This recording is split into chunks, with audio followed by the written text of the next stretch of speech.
de la grosse sœur.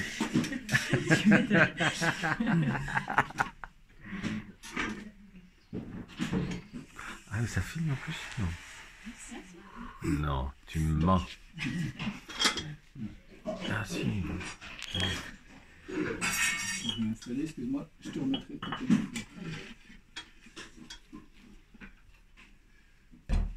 voilà. On verra, c'est une terre qui se sonde très facilement, hein, parce que comme Elle est toute molle. Ouais. Mais je te tiens. Il faut quand même monter les chandelles, parce qu'il ne faut pas qu'on sente dans la porcelaine une espèce de vis qu'on sent au toucher. Alors, on sent que là, il faut supprimer ça. Enfin, pas une vis, une sorte de vrille. De vrille. Il faut qu'on sente que ça soit bien lisse au toucher. Donc, n'ayez pas peur de faire plusieurs chandelles. Alors, je ne vous cache pas que tourner des grosses pièces en porcelaine, c'est ce qui est le plus difficile, hein, parce que comme elle est molle. Donc, à la limite, on la bat comme ça et on attend 24 heures pour tourner les boules. Vous avez alors, pour des petites coupes, on a besoin de monter, c'est pas grave. Mais vous devriez faire des grands vastes tubes en porcelaine, ça devient difficile. Il vaut mieux attendre qu'elle soit un peu plus ferme. Donc, on la bat avant, comme ça elle est bien molle, et on attend qu'elle se raffermisse par l'évaporation de l'eau. Et on pourrait centrer justement sur Rondo et puis glisser. On peut aussi faire ça en effet. Mais là, à ce moment-là, il faut retourner sur Rondo préformé. Ce ne soit pas trop la galère de recentrer puis poil votre Rondo à chaque fois. Ouais.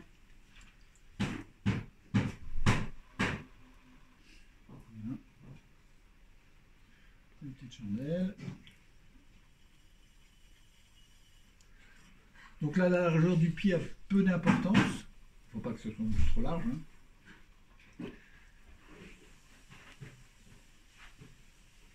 Donc là, je vais creuser, mais en laissant un bon centimètre et demi, si ce n'est pas 2 cm de fond. Donc vous n'avez pas intérêt à avoir une boule trop large, parce que 2 cm de fond sur quelque chose de large, c'est pratiquement la moitié de votre poids de terre qui est sur le pied. C'est pour ça que je ne peux pas vous faire des pieds trop... Je le réduis maintenant, mon pied. Finalement, je pars avec une boule qui a plutôt un pied pas trop large ici. La notion de boule, là, est vraiment, on la retrouve pratiquement. Hein. Prenez pas, quitte à, voilà, à enlever, à le rendre propre. Donc là, je creuse aussi avec un pouce pour les petites boules. Voilà. Et là, je pique. Pique, pour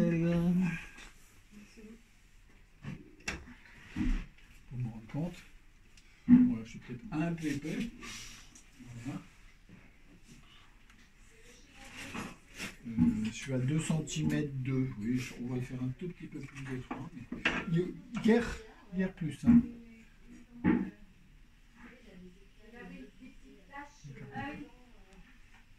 Donc là, on va faire comme le bol. On ne va pas trop écarter. Mais quand je monte... Étant donné qu'on va écarter énormément, il ne faut pas faire un truc très très droit qu'on va essayer d'écarter après, parce que vous n'allez pas y arriver. On monte dès maintenant, vraiment, en appuyant plus avec le doigt intérieur pour repousser la terre.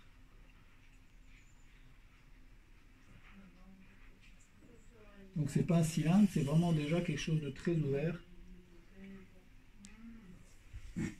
Et ne faites pas trop mince en haut, parce que le fait, enfin il faut faire quand même un peu mince, mais le fait d'écarter, ça va affiner tout seul. Hein, donc si vous êtes déjà très fin en montant comme ça, vous allez avoir une feuille de papier cigarette en haut, et l'émail ne tiendra pas lors du maillage, parce que ça sera trop mince. Donc, il faut quand même une certaine... Ça va que la porcelaine, c'est 20% de retrait, mais aussi dans l'épaisseur. C'est-à-dire qu'il faut tourner plus épais qu'un grain normal qu'on ferait très très mince. Parce que vous allez perdre énormément dans l'épaisseur aussi, et quelque chose de trop mince se déforme avec ici.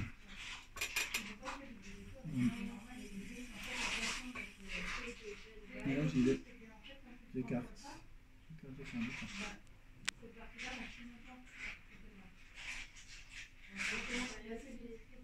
Donc là, je suis encore très très haut.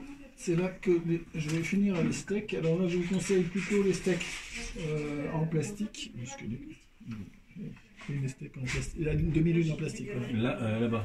Ou en métal. Ou en métal. Attends. C'est bon, ça va. Donc là, ça permet d'aller en dessous du côté pointu, d'aller déposer votre steak ici. Le but, c'est de soutenir quand on écarte.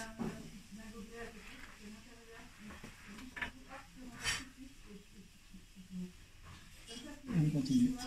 D'ailleurs, ça permet de marquer avec la pointe le pied, comme ça on fait bien les différence entre le pied et on soutient.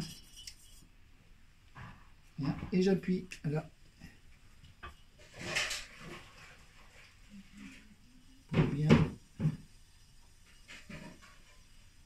écarter.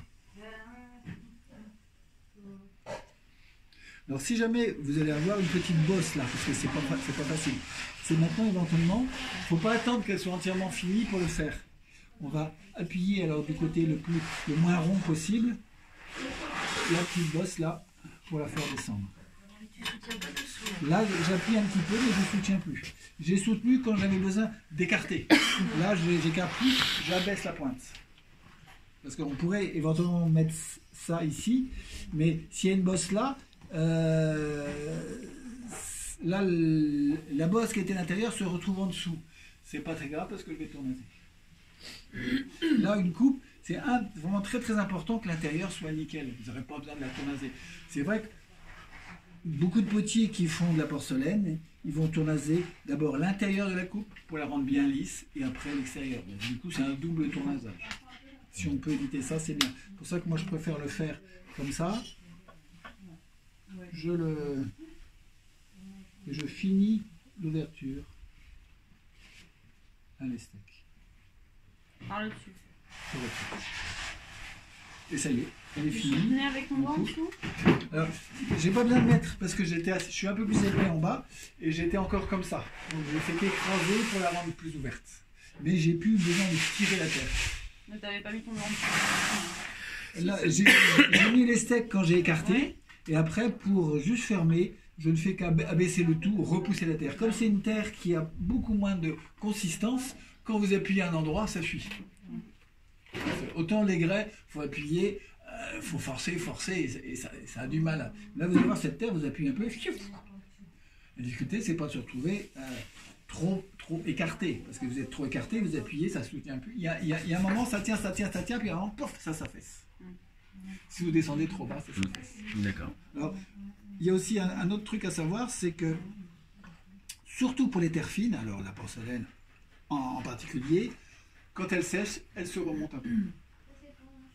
Donc on peut très bien faire des coupes plates et le lendemain matin, on a des bols. Ah, bah c'est pas sympa. Ah ouais.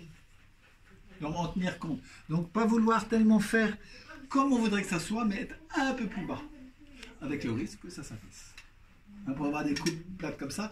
Ou bien ce qu'il faut faire, c'est très très vite, quand elles sont, quand vous avez tourné et qu'elles sont prenables sans se déformer, hop, on la retourne sur une surface plate. Ce qui fait, parce que si elle remonte, pourquoi? Parce que le haut sèche plus vite, vous allez voir que la porcelaine sèche beaucoup plus vite qu'un grès. Et en séchant, elle prend son retrait. Donc, comme le bas sèche beaucoup moins, le bas est assez mou pour suivre la forme et il ne prend pas son retrait, alors que le haut prend son retrait. Donc très vite, on la retourne pour que le pied puisse sécher en priorité. On peut la sécher un peu au chalumeau. On peut la sécher un peu au chalumeau, mais c'est risqué. Si, on peut. Il y a plein de potiers qui le font. Hein. Parce que tu risques de sécher en surface, et comme là on est peu épais, toute la partie là va sécher, mais au centre du pied, lui, c'est pas sec. Donc ça prend son retrait, puis quand le pied, lui, prend son retrait, le reste n'a pas pris son retrait, et il y a une forme qui apparaît. Donc il faut mieux laisser sécher doucement, naturellement.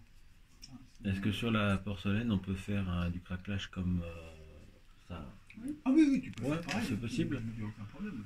Mais il sera en dessous le craquelage. Tu peux très bien, en effet... Faire des bols.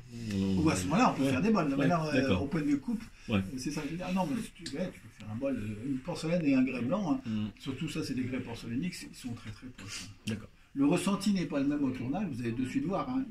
Là, si vous allez un peu trop comme un bourrin, ça va tout s'effondrer. Hein. Savoir que la porcelaine, toute déformation, même si on le remet droite, réapparaît à la cuisson. C'est le terrain mémoire.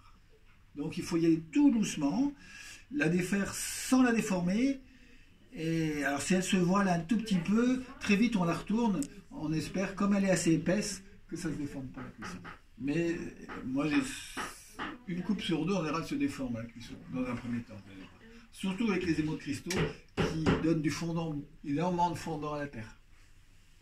Même si tu l'as fait sur rondeau. Alors moins sur rondeau, bah, tu la déformes moins, c'est vrai, c'est ça le but. Hein, moi, quand je produisais, je tournais jamais ma porcelaine, c'est direct tout. Et vous allez voir dans n'importe quel film, vous voyez des porcelainiers, ils sont tous sur rondeau. Hein.